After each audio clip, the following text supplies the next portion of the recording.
Hi Krishna everyone. Again, thank you so much for coming today. Hopefully this, instead of Super Bowl, we'll have some Hari Bowls here, and that'll bring good luck, not just for the team that you're supporting today, but your life in general. Jaya Radha Madhava Jaya Kunja Bihari Jaya Radha Madhava Jaya Kunja Bihari Jaya Radha Madhava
Prabhupada ki, Ananta Koti Vaishnavrinda ki, Granthra Shri Bhagavad Gita ki jai. So we will be reading today from the Bhagavad Gitas. Maybe someone can pass out the Gitas. I don't know if all the Gitas made their way back from various classrooms today. Today we will be reading from chapter 5, verse 27. If you have the yellow book, it is page number 2. Wait, hang on. That was not the verse.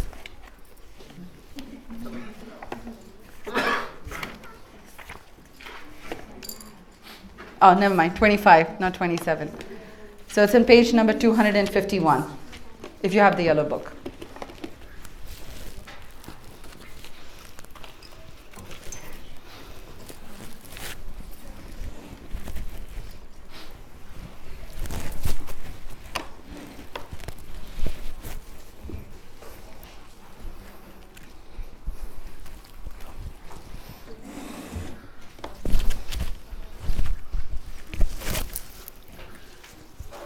Does everyone have the book or see the verse? Om Namo Bhagavate Vasudevaya. Om Namo Bhagavate Vasudevaya. Om Namo Bhagavate Vasudevaya. So this is Bhagavad Gita chapter 5 verse 25. Please repeat after me. Labante, Brahma, Nirvanam, Rishaya, Kshina, Kalmashaha, Chinna, Dvaidha, Yatatmanaha, Sarvabhuta, Hiterataha, Labante Brahma Nirvanam, Rishayakshina Kalmashaha, Chinnadvaidhayatatmanaha, Sarvabhuta Hiterataha. Would anyone like to read the verse? Labhante Brahma Nirvanam, Rishayakshina Kalmashaha, Chinnadvaida Yatatmanaha, Sarvabhuta Hiterataha. Labhante Brahma Nirvanam, Rishayakshina Kalmashaha, Chinnadvaida Yatatmana, Sarvabhuta Hiterataha. Labhante Brahma Nirvanam, Rishayakshina Kalmashaha, Chinnadvaida Yatatmana, Sarvabhuta Hiterataha. Anyone else? Labhante Brahma Nirvanam, Labhante Brahma Nirvanam,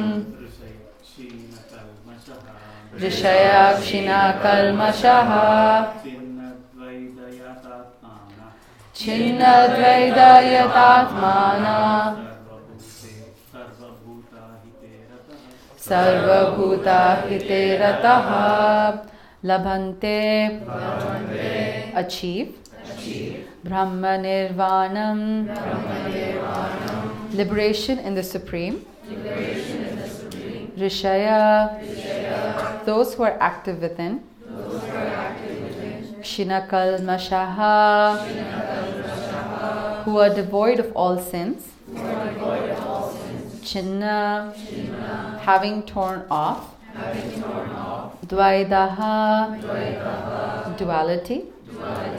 Yata Atmanaha, engaged in self-realization.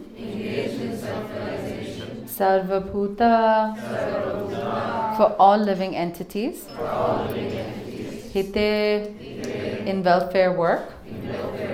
Rataha, engaged. Translation with repetition. Those who are beyond the dualities, that arise from doubts, whose minds are engaged within,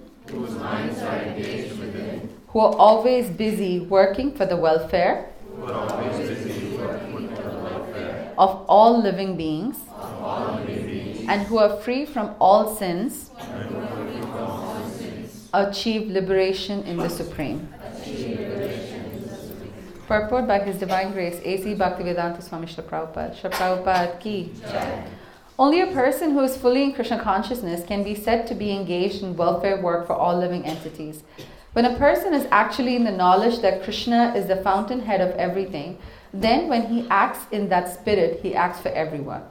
The sufferings of humanity are due to forgetfulness of Krishna as the supreme enjoyer, the supreme proprietor, and the supreme friend. Therefore, to act to revive this consciousness within the entire human society is the highest welfare work. One cannot be engaged in such first-class welfare work without being liberated in the Supreme. A Krishna-conscious person has no doubt about the supremacy of Krishna. He has no doubt because he is completely freed from all sins. This is the state of divine love. A person engaged only in ministering to the physical welfare of human society cannot factually help anyone. Temporary relief of the external body and the mind is not satisfactory. The real cause of one's difficulties in the hard struggle for life may be found in one's forgetfulness of his relationship with the Supreme Lord. When a man is fully conscious of his relationship with Krishna, he is actually a liberated soul, although he may be in the material tabernacle. Wow, it's a nice word. I haven't heard that word. Tabernacle. I don't even know what that means.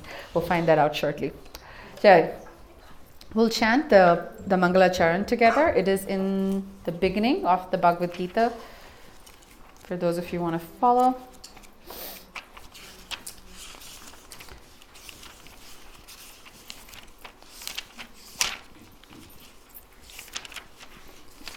It's after before the introduction, after the introduction. Okay. So just the beginning of the introduction, page 1. Om Ajnanatimirandasya Jnananjana Shalakaya Chakshurunmilitam Yena Tasmai Shri Gurave Namaha Shri Chaitanya Manobhishtam Stapitam Yena Bhutale Swayam Rupa Kadamahyam Dadati Swapadantikam Vandeham Shri Guru Shri Yuta Padakamalam Shri Gurun Vaishnavamscha Shri Rupam Sagrajatam Sahagana Raghunathanvitam Tamstajivam Sadvaitam Savadutam Parijana Sahitam Krishna Chaitanya Devam Shri Radha Krishna Padam Sahagana Lalita Shri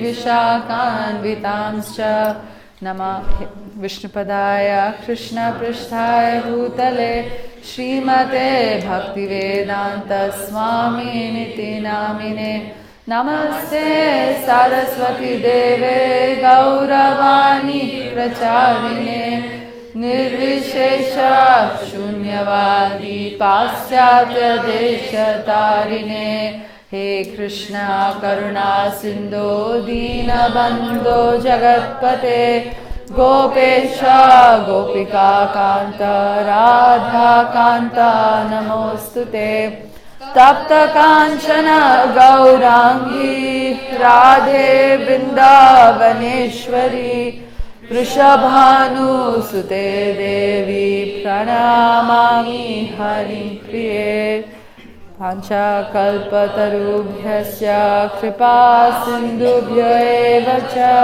patitanam pavanebhyo vaishnavebhyo namo namaha Jai Shri Krishna Chaitanya Prabhu Nityananda Shri Advaita Gadadhara Shivasadi Gaura Bhakta Vrinda Hare Krishna Krishna Krishna Hare Hare Hare Rama Rama Rama Hare Hare Labante Brahma Nirvana Vrishayakshina Kalmashaha Chinnadvaidayatatmana Sarvabhuta Hiterataha.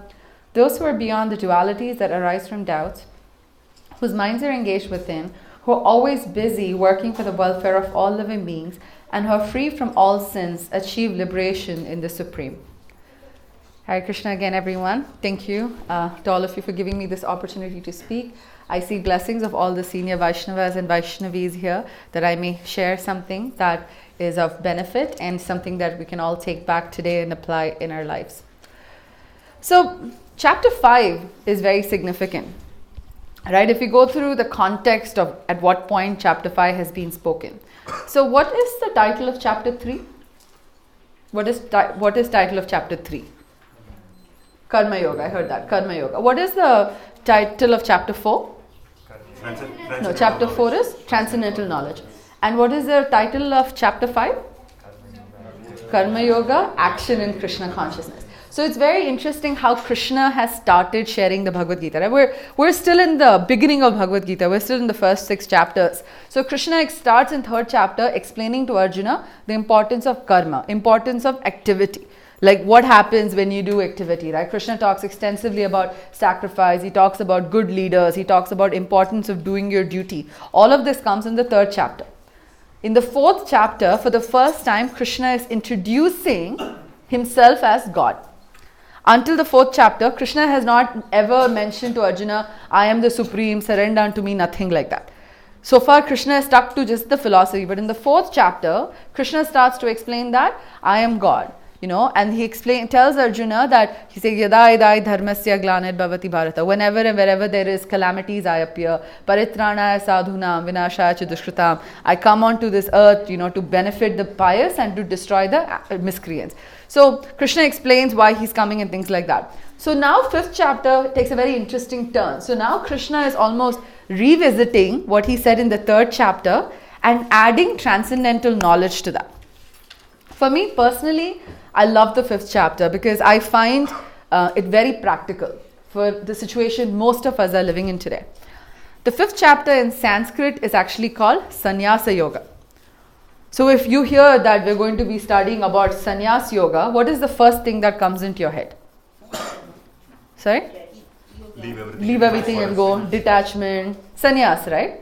But in the 2nd verse of the 5th chapter, Krishna dispels our misgivings. It's like we were discussing today, don't judge a book by its cover. It's like that. We come, this is sannyas yoga. This is not for me. This is for people who want to become sannyas. I don't want to become a sannyas. I can't give up my Netflix subscription and my, pizzas and pastas. Too much. Renunciation is too much. But Krishna says in the second verse itself, he says, the renunciation of work and work in devotion are both good for liberation. But out of the two, work in devotional service is better than renunciation of work.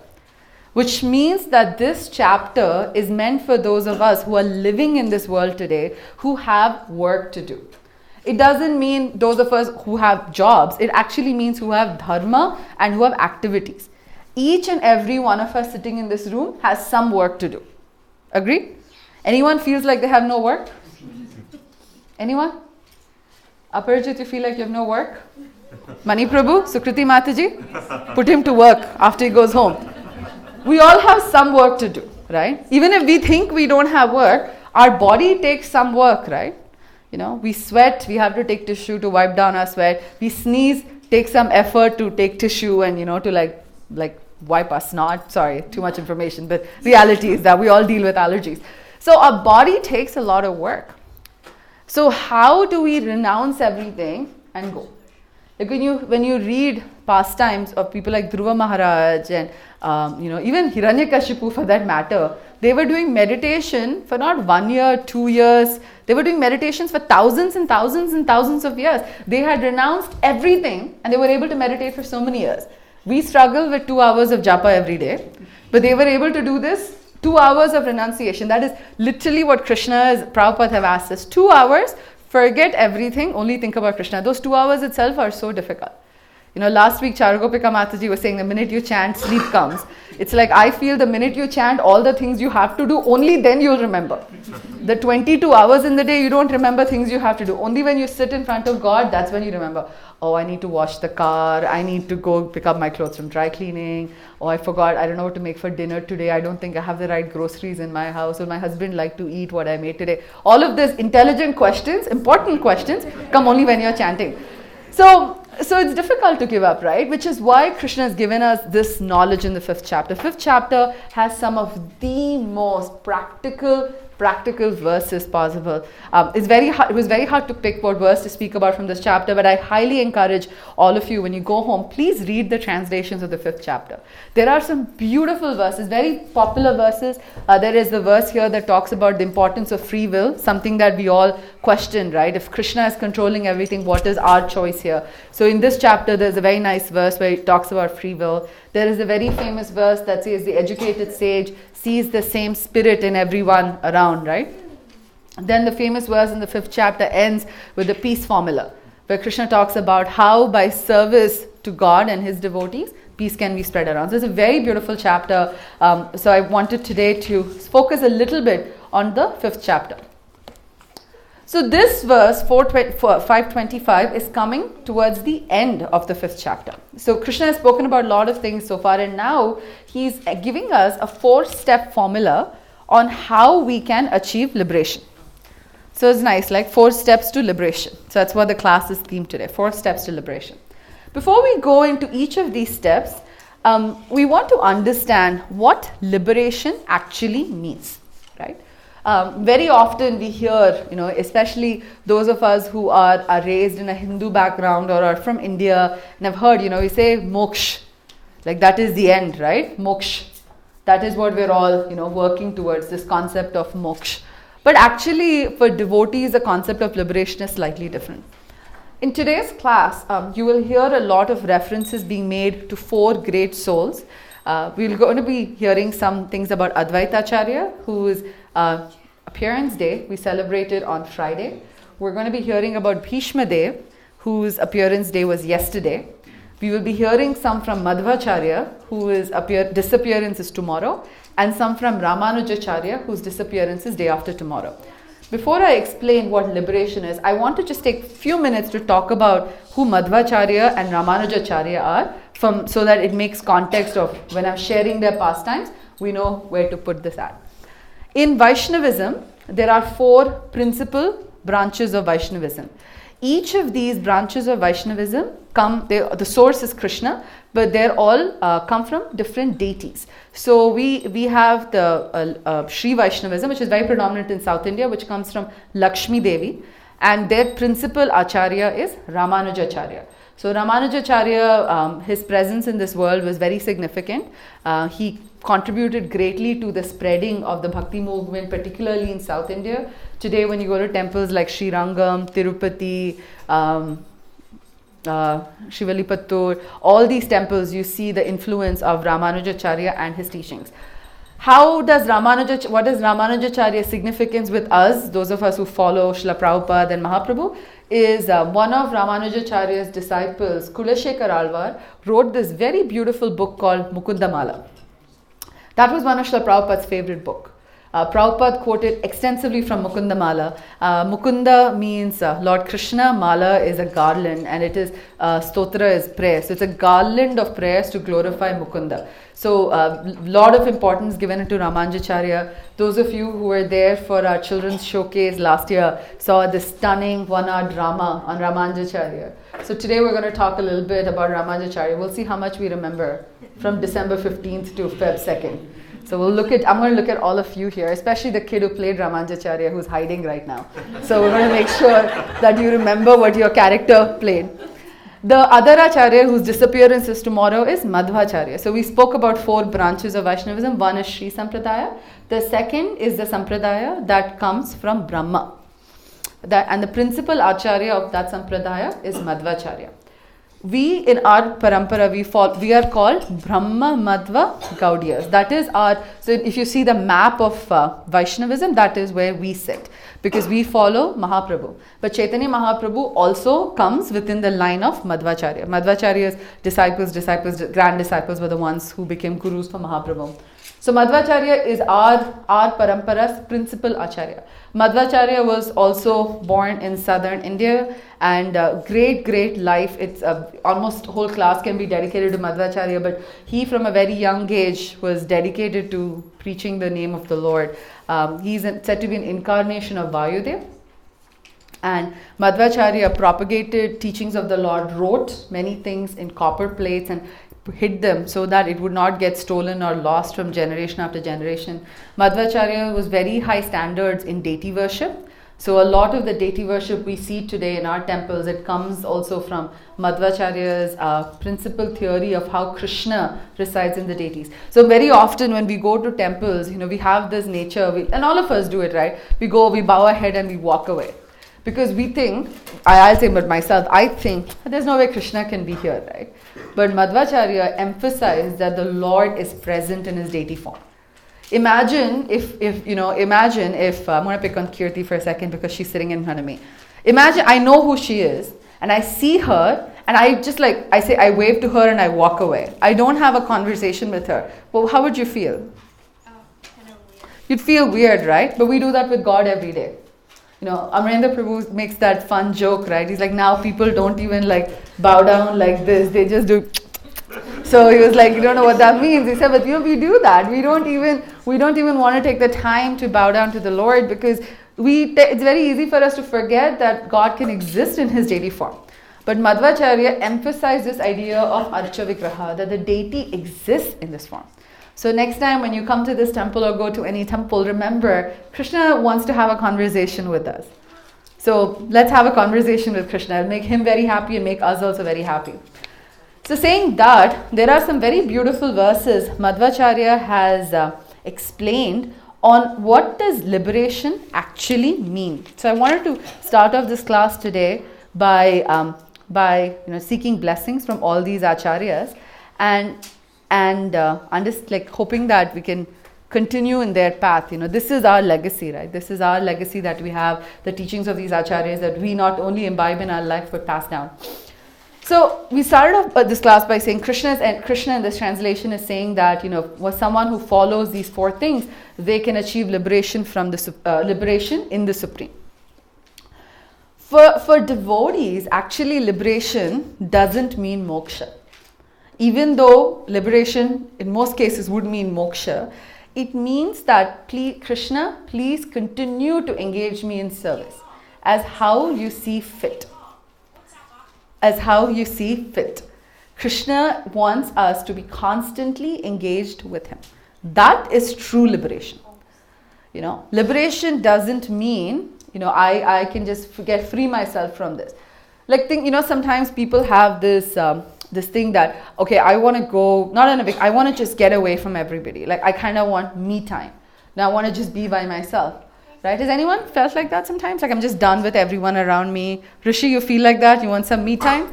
Yeah? Yeah, Gitamrita? Gopal Chandra? Okay, good. Bunch of kids, and I'm glad some adults are also raising their hands. But, when I was a kid, me time would mean punishment. That's your time by yourself to introspect. But me time is something we talk about a lot. But very often when we get that me time where it's just you, it's actually very boring. Right? It's very boring. Liberation is like that. Imagine, I've given up everything. That's moksha, right? I've given up all my wealth. I've given up all my family. I've given up everything. What do I do now? It's so boring. Right? Nothing. I have nothing. What do I do? So if we are not engaging ourselves in serving the Lord, even liberation makes no sense. It doesn't make sense. So Madhvacharya says that even liberated souls are fully under the control of the Supreme Lord and are always engaged in constitutional devotional service which is the embodiment of transcendental bliss and distinct from sadhana bhakti.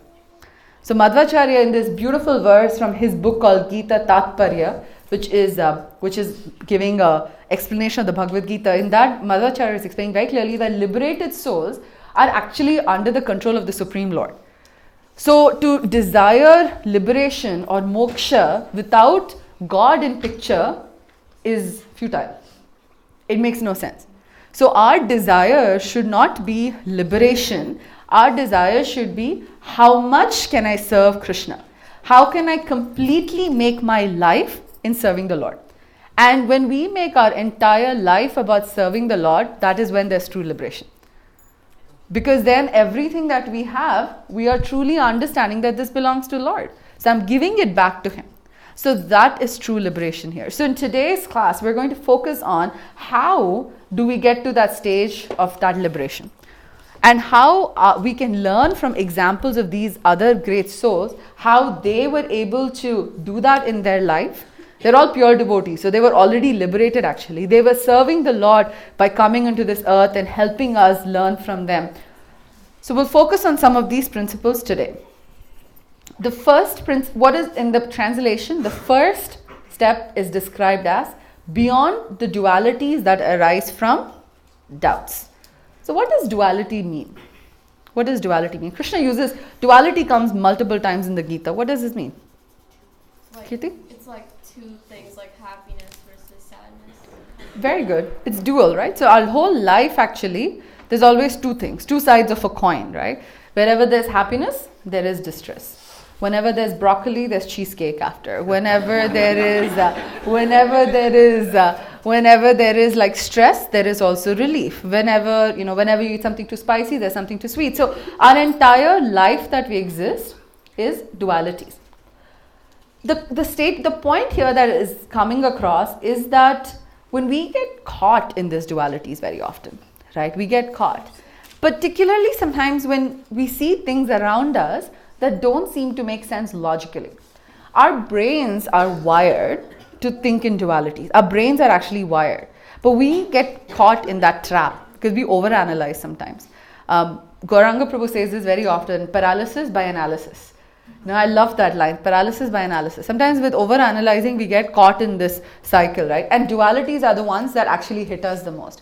So when we actually analyze sometimes and see this world in this absolute and dualities, it gets confusing. It's very easy then for us to ask questions like, why is Krishna doing this to me? Why are good things happening to bad people? Why are calamities always coming to me? Why am I the only person suffering? Everybody else seems so happy, I'm the only person suffering. Why?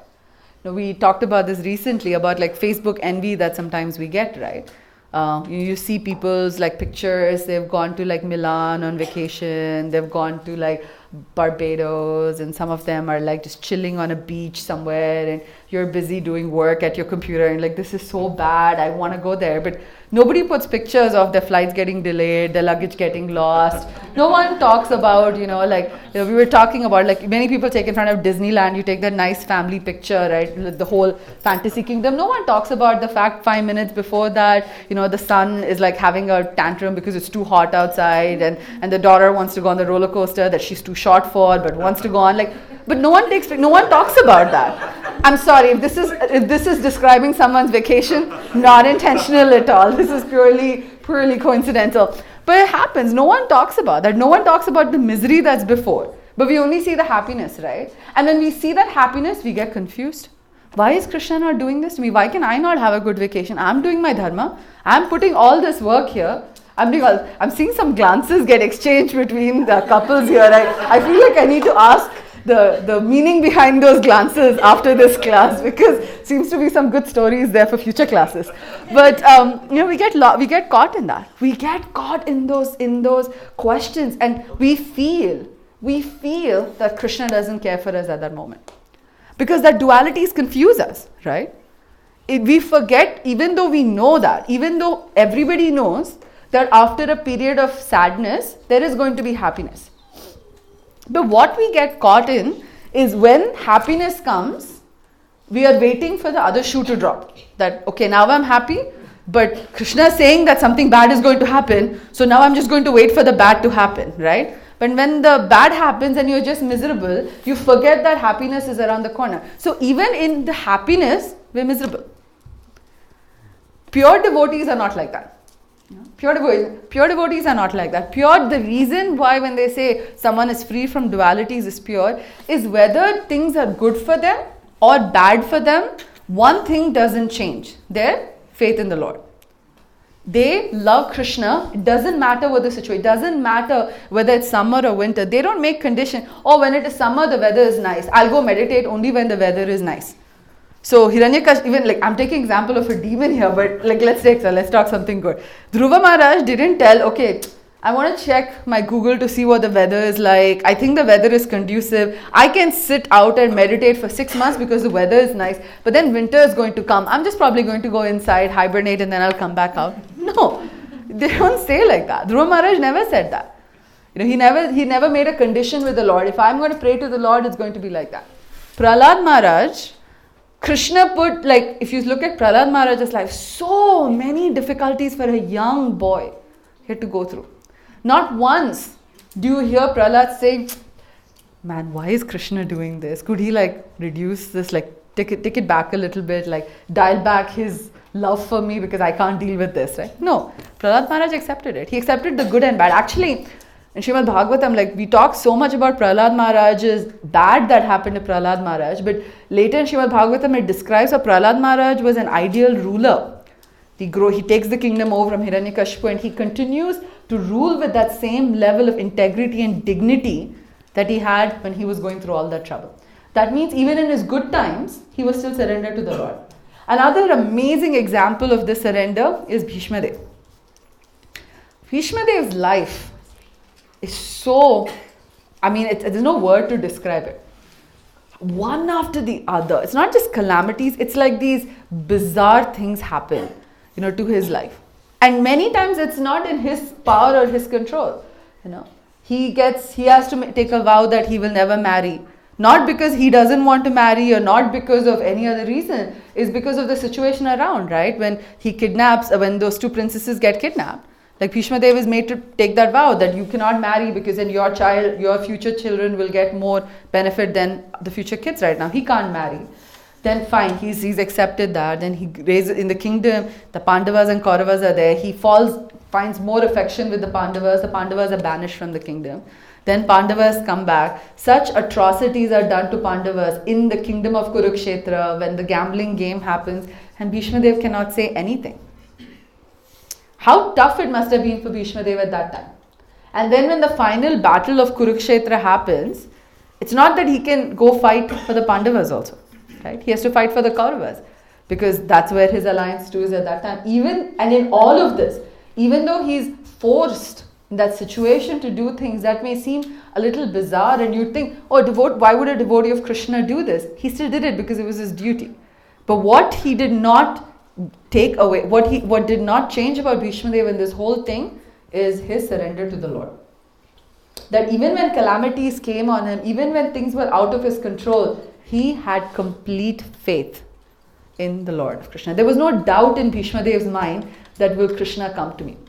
There was no doubt. And it's so evident in that, right? Like in the very famous pastime that happens on the battlefield of Kurukshetra, when Bhishma Dev is attacking Arjuna. He's sending one arrow after the other. Amarendra Prabhu said this so beautiful in his class last time. It's like a volley of arrows coming towards Arjuna. Arjuna, who's such a great warrior, is not able to fight back. Like he's not able to fight back with Bhishma Dev. Because Bhishma Dev was just like destroying him with this, right? And then that is when Krishna gets so angry. He jumps off the chariot and he makes that promise not to pick up any weapon, but he just jumps off his chariot, takes the wheel and starts attacking towards Bhishma Dev. And that's when Bhishma Dev is like, Lord, how merciful you are. Look at that. Krishna is coming to attack him, but Bhishma Dev's reaction is not like, let me take arrow and attack Krishna. No, he's like, Krishna, you're so merciful.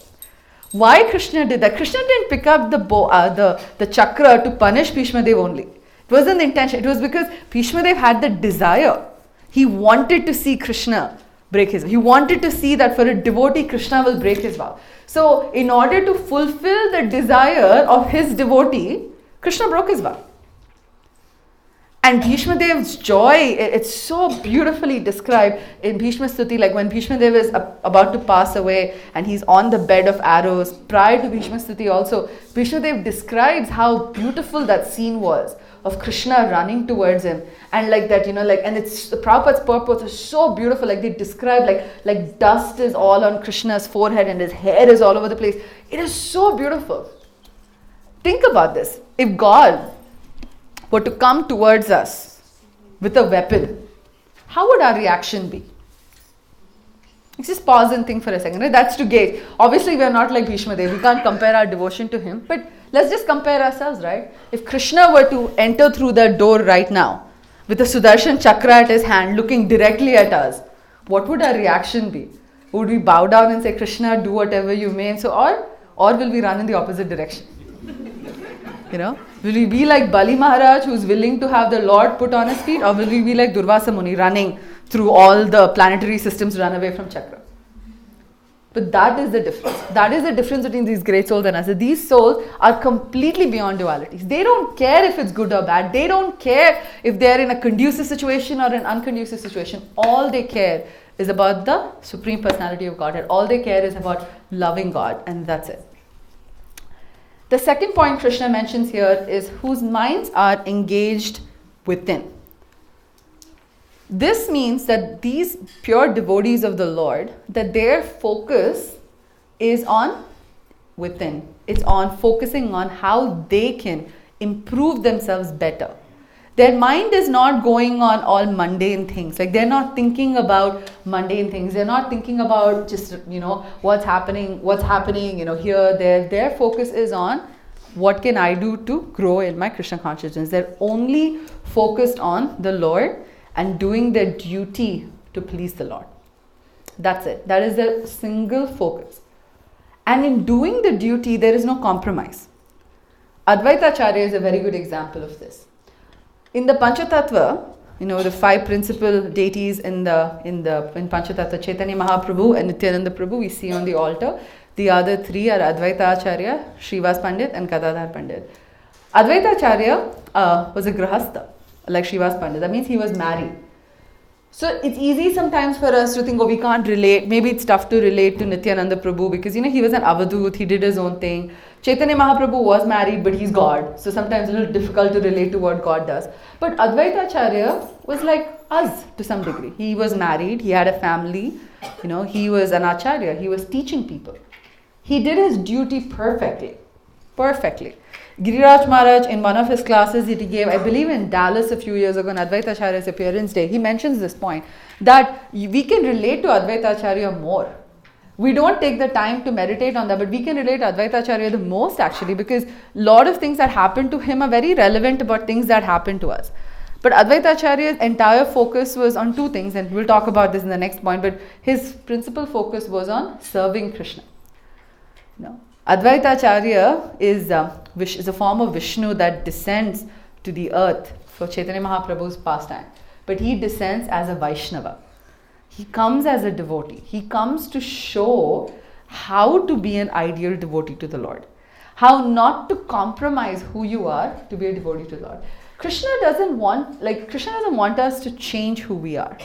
Now, very often people feel like, if I become a devotee, I have to change myself, right? But Krishna's not talking about changing yourself actually. Krishna's talking about how when you bring Krishna into your life. Bring me into your life and I'll take care of the rest.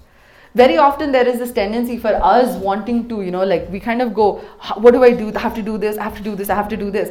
But actually, no, you don't have to do anything. You just bring Krishna into your life. If we sincerely bring Krishna into our life, Krishna does the rest. The whole theme of the 5th chapter is you don't need to renounce yourself. All you need to do is attach yourself to Krishna. Actually, the art of detachment, they say Bhagavad Gita teaches us the art of detachment. The art of detachment is attachment to Krishna. We cannot become truly detached if we don't attach ourselves to Krishna. It is like, it's like a helium balloon, right? If you don't attach that helium balloon to something, what happens to it? It fly away. Can we catch it? No, right? There's no way. Once the balloon flies into the air, it's gone. There's nothing we can do about it. That's what happens to us. So when we artificially detach ourselves, we're just lost. We're kind of floating. But we have to attach ourselves to something. And that is what Krishna consciousness is about. It is attaching ourselves to something higher than that. Advaita Acharya showed us that by example, that his entire mind, his entire body, his entire intelligence, everything was completely engaged in serving the Lord. Nothing else. When we do that, it doesn't mean we stop working, doesn't mean we stop studying, it doesn't mean we stop doing what we have to do. It means whatever activities we do, we dovetail it towards the Lord. We study because God is telling us to study. We work because Krishna is telling us we work. So when we study, it's in our students, so important for us to do well at school, to become exemplary role models, so that people then can look up to you. You set examples for the future, right? And then as adults, those of us who are working, it's important for us to do our job well. For two reasons. One is, again, because we set a good example. And second thing, you do well, your salary increases, you can give more to the temple. So there's always perks to that. And those who are not working, it's so important for us, whatever activities we may do, how we can think about Krishna. Maya Devi is very strong. Very often, Maya Devi gets a bad rep, We like to say, we got Maya is too distracting, she comes in various forms, she does this, that. No, actually. Krishna is telling in Bhagavad Gita, Manushyanam Sahasreshu. Krishna is clearly saying that out of many, only a few will take to this practice, right? Only the chosen ones, only like the special ones, like, those of you who read Harry Potter, only some of us will get that letter, that beautiful letter that gives you admission into the school. That's how it is. Krishna consciousness is exclusive. It's not meant for everybody. Now, how do you know the difference? That's what Maya Devi does. She's doing her job. She's doing her job very well. That's why we get trapped, right? She's doing her job. Her job is not to distract us from the Lord. Her job is to test us. Are you truly ready to go to Krishna or not? So the question is, are we willing to face that, or are we willing to fall? And so the more and more we give in to her, then she'll pull us in, right? She's going to pull us in. That's her job. She's trying to weed out who's good and who's not good, who should go to the Lord, who are the chosen few. So we have a choice. Do we want to be in that chosen few that, can serve the Lord, or do we want to be on the other side? It's our choice. That's completely our choice. Each of us have our own choice there. So those who are actually interested in liberation and serving the Supreme forever understand that the only way that we can attain the Supreme is by focusing within ourselves, is by engaging our mind in serving the Lord. The third, which most of the purport talks about, and which is one of my favorite lines in this translation, is who are always busy working for the welfare of all. So here Krishna is saying that in order to achieve liberation, it is so important to work for the welfare of everybody. This is the mood of all the acharyas that we spoke about today. Advaita, we spoke about this last Sunday when doing the announcements briefly. Advaita Acharya in 15th century, when he was living in West Bengal, saw the misery in the world back then. This is 14th, 15th century, not that long ago actually, if you think about it. Saw the misery around, and then he prays on his Shaligram Shila, he does Abhishek with Tulsi every day to pray to the Lord, please descend, because the world out here is very disturbed. It is very distressed. Please come here to protect the world. That is the mood of a devotee. A mood of a true devotee is not I'm caring for myself or for my family, or I care about I care about my close friends of circle. I care about me, my family, maybe my extended family, maybe my neighbors, and that's it. The rest of the world can do whatever they want to. No, it's not that. Advaita Acharya is thinking about the benefit of everybody, the welfare of all. Same thing with Ramanujacharya. The kids in the drama, can you share with me how Ramanujacharya thought about welfare of all? There was one particular pastime. There was the pastime with the wrestler where Dhanurdasa Okay. was attracted to a woman, but then Hemamba. Hemamba, and then Ramanuja, feeling compassion for Dhanurdasa, showed him a pair of eyes more beautiful than Hemamba's, which was Jagannath. Beautiful. Wonderful. It's a really nice pastime.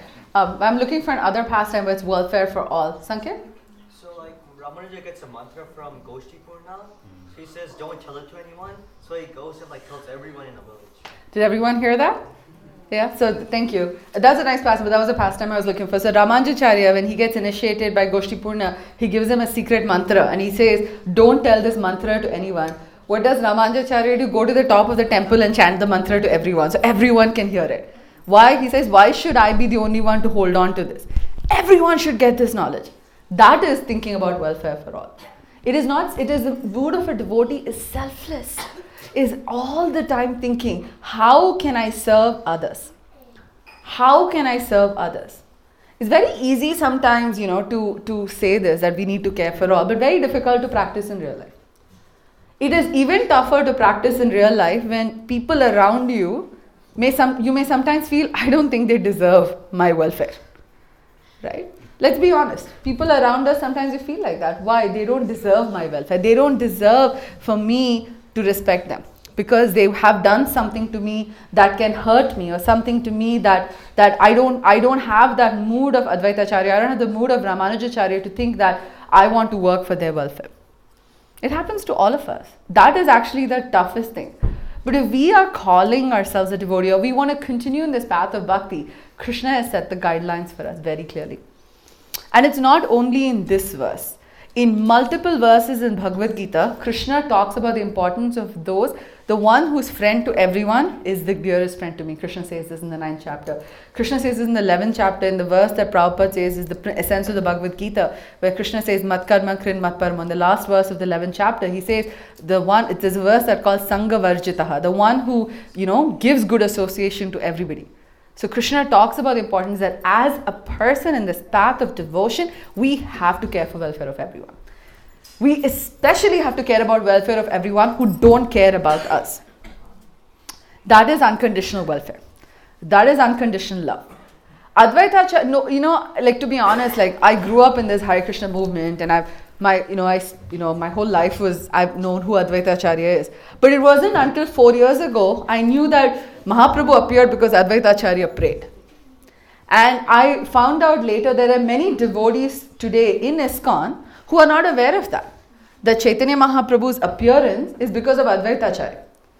When Advaita Acharya doesn't have any temples dedicated to him, most temples in ISKCON, we don't have Panchatattva. There might be a picture if you're lucky in a temple. So he didn't care. He didn't care that I'll get fame one day. One day someone will make a big deity of me and say, oh, because of me Chaitanya Mahaprabhu appeared. No care about what the results of this is. No care whether will I be recognized. Is my service to others, is that going to be recognized or not? This mood was there for Srila Prabhupada also. Srila Prabhupada, the founder Acharya of International Society for Krishna Consciousness, where this is one center of, Prabhupada's mood was the same.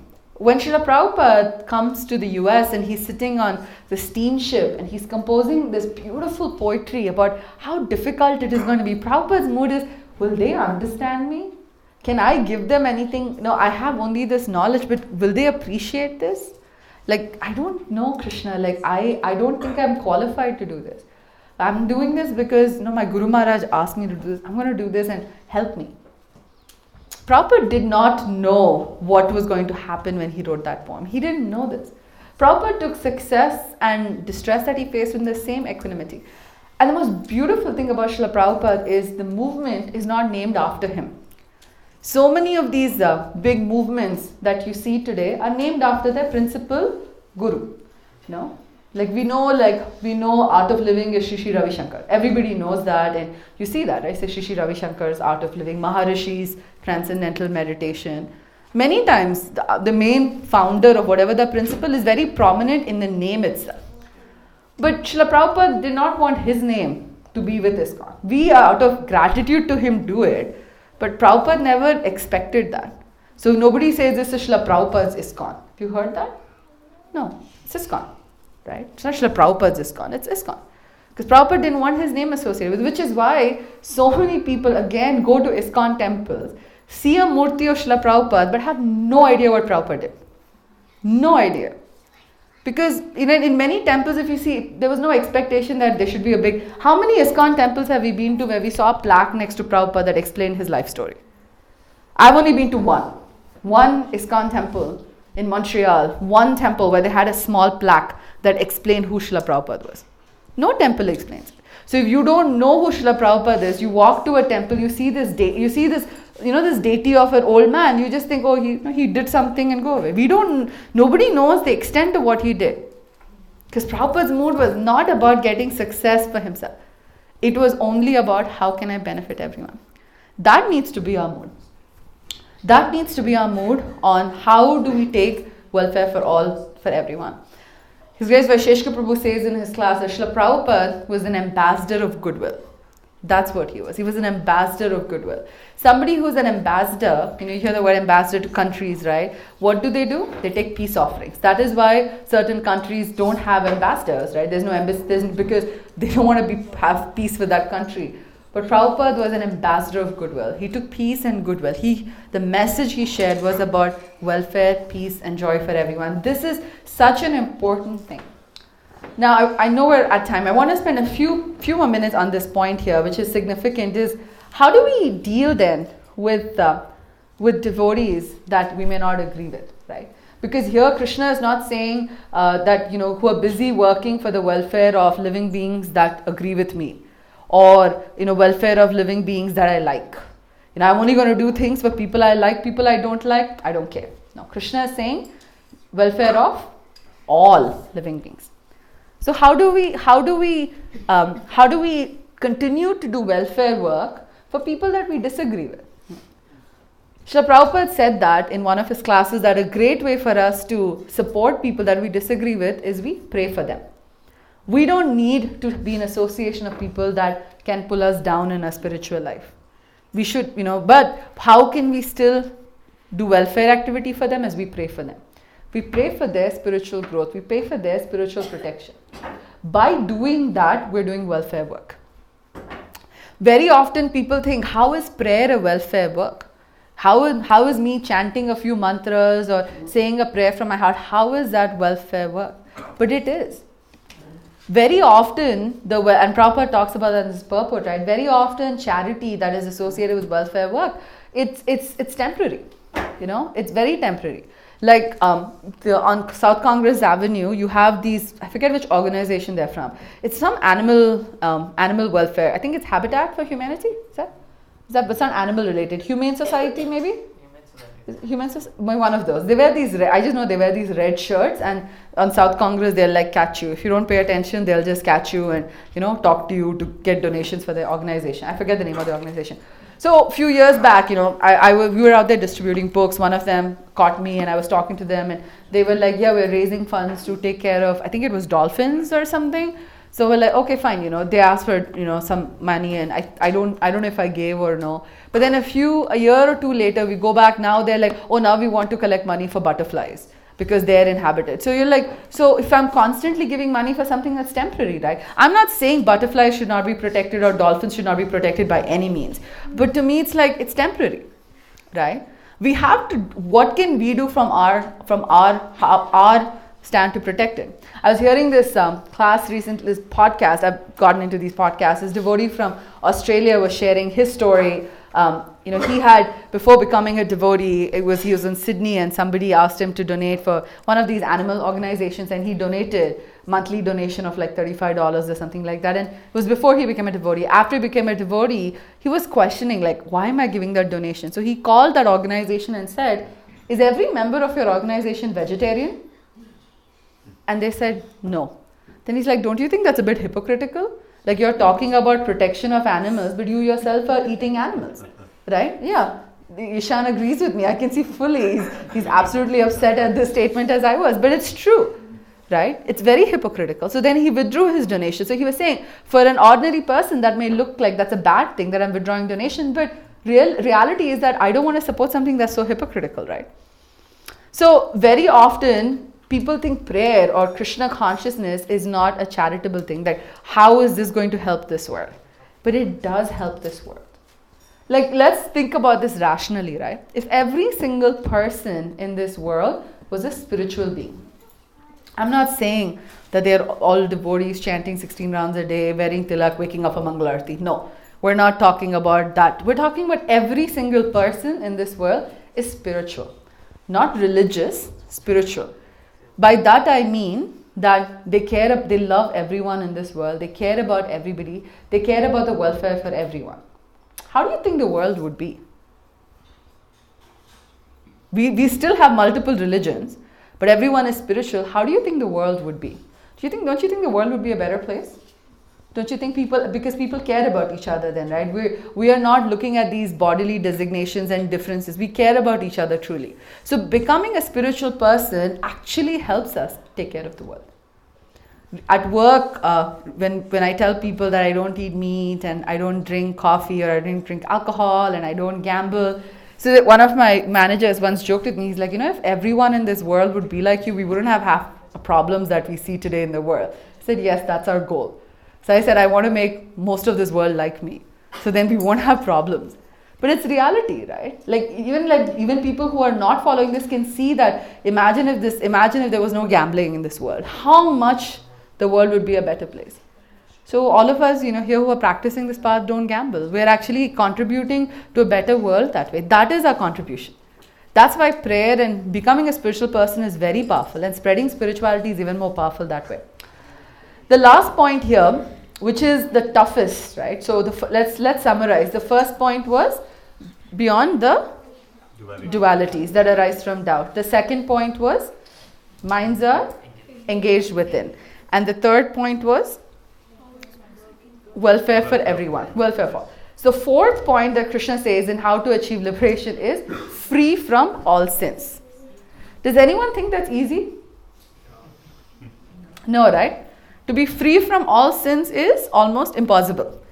When we did the drama with the teenagers, also we talked about this, right? Like this desire to be perfect. Someone who's free from all sins is perfect by nature.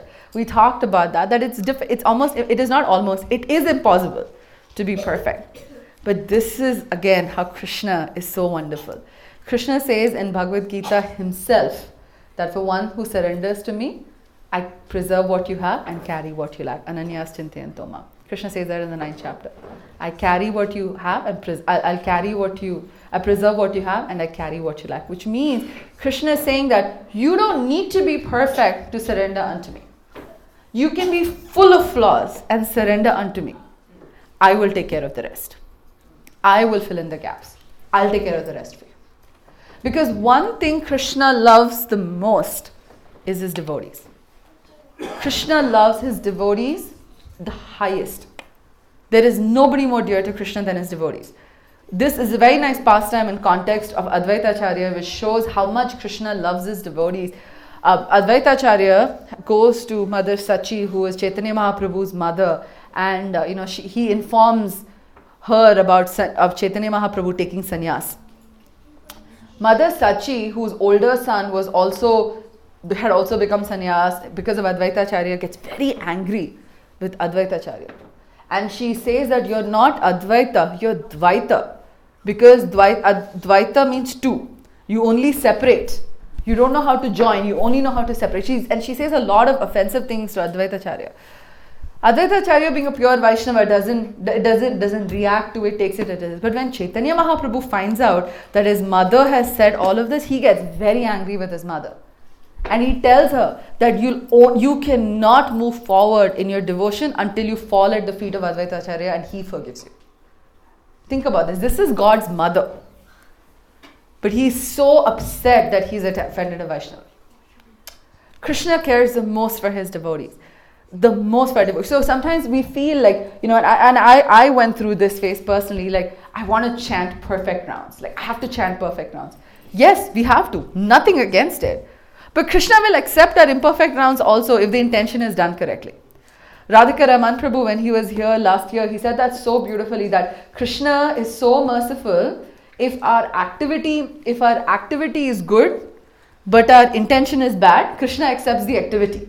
That the activity they're doing is good. And if our activity is not very good, but our intention is good, Krishna accepts the intention. Because Krishna is seeing this person is moving towards me. That's it.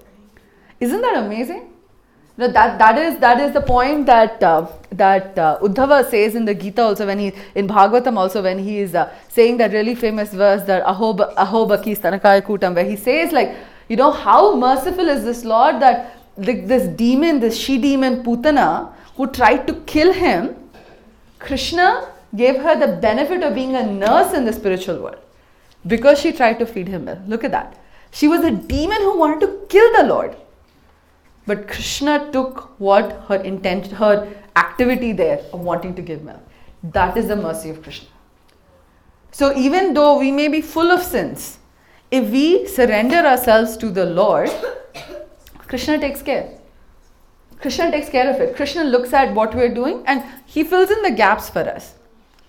And to be honest, it is much easier to do that. Because if we were to fill in the gaps ourselves, because of paralysis by analysis, we'll try to fill in the gaps with so much of things that's really not needed actually. No, that's not needed. Krishna really just wants to see our love. And that theme of wanting to see our love comes again and again and again in the Bhagavad Gita. When he says, Patram Pushpam Phalam Toyam, offer to me a flower, fruit, leaf or just water, but with love and devotion. And then in the next verse he says, Yat karosh yadashnasi, whatever you do, whatever activities you perform, do it as a service unto me. Krishna just wants our love. And if we even if we are full of sins, but we surrender to Krishna, even momentarily we make an intentional surrender to Krishna, Krishna takes care. Bhagavatam is full of stories like that. Examples of Bhagavad Gita gives you the philosophy, Bhagavatam gives you the analogies. So many, right? Ajamal's story. Ajamil, little bit devotion, not little bit, he did quite a bit of devotion before, gets sidetracked, forgets Krishna for a couple of years, names his little child Narayan, he's calling his child Narayan, he's able to go to the spiritual planets, Something so small, Krishna is there to protect. When we think about Krishna's mercy of how even when someone does things that are so sinful, Krishna protects them, we realize that there is some hope for us also. But the only difference is that we have to also take that step of surrender. This is pure surrender. So our intention has to be there. So Krishna is very merciful that way. That if we are able to surrender unto him, then we are able to, truly Krishna will help us free us from our sins. Now to finish up this class, these seem like big goals, right? Like if you look at each of this, free ourselves from dualities of mind, that is very difficult to do because we live in a world. We live in a world of dualities, right? We live in if for example, while you're leaving today, your thumb gets stuck in the door and it hurts you, you can't say, oh, Madhavi Mataji said in the class, free from dualities, I shouldn't feel this pain. No, it's okay for you to scream because it's going to hurt or cry or however you react to pain, right? It's okay, it happens. We cannot fully free ourselves from dualities. Can we constantly use our mind to engage in Krishna? No, it's hard. It is very hard. We can try to do it, but 100% we definitely cannot. And the third, working for welfare of everyone, that's also hard. We can try to get there, but it's very difficult. All these three are very difficult. So, question is, how do we do this practically? Right? Srila Prabhupada has given that tip to us. Srila Prabhupada has given that tip to us by his books. So, Srila Prabhupada has given us a pathway to do the first three things, which will result in the fourth thing through his books. So, if we read Srila Prabhupada's books, this will help free our mind from some dualities, because it answers questions that we have. Very often people have shared this experience that when something, and actually forget sharing experience, it's other people, happened to me. When I'm in preparation for this class today, I had a lot of different things I wanted to talk about, and I wasn't feeling I wasn't feeling which is the right thing to go, and I was literally just just doing this. I'm not even kidding, flipping like this. Okay, there's some verse will pop up somewhere, and it just opened to this verse. And when I read this verse, I was like, bang, this is the verse, right? So even for a very almost trivial thing of what verse to speak on the class today, Krishna was there. Reading Prabhupada's books help us overcome these doubts. The second thing is, by reading regularly, we can channel our mind. In Srimad Bhagavatam, there is a verse that it says, Nashta prayashabhadreshu nityam bhagavata sevaya. That verse talks about the importance of reading Bhagavatam. So nityam means? Nitya means what, sorry? Nitya actually means eternally.